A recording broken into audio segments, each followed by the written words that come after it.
कलफट भितर अचिना युवकर अर्धनग्न मृतदेह उद्धार एरसमा थाना अंतर्गत जलौ छक निकट में एनएच 55 कड़े एक कलफट भितर उद्धार होइछि मृतदेह।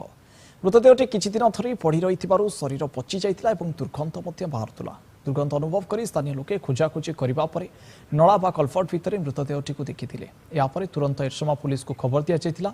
सूचना पाई पुलिस घटनास्थल में पहुंची एरसमा अग्निशम बाहिनी सहायता मृतदेह को जबत करने सहित घटनार तदंत आरंभ करिछि।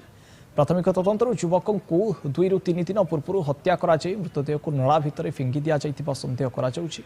मृतकंर परिचय एपर्यंत अस्पष्ट रही। घटनार गुरुत्वता को देखि साइंटिफिक टीम घटनास्थल में पहुंची विभिन्न नमूना संग्रह करिछि।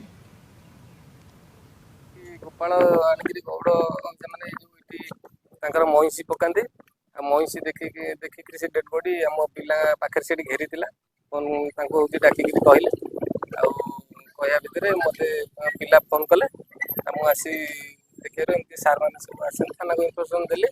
थाना गाड़ी सब आसला मन किए आणिक मारिक पकईदेव कि केमती कौन मद पी पड़ू केमती कौन लोक ये पड़ी मरिक गौड़ मैंने देखिक थाना को इनफर्मेशन कले कि 10-12 वर्ष पूर्व ये आउ गोटे मर्डर एमती कर पका जाइए कि तार कौन सतापता मिल ना अनुमान करा जाए बाहर मर्डर कर पकाउछंती बोली।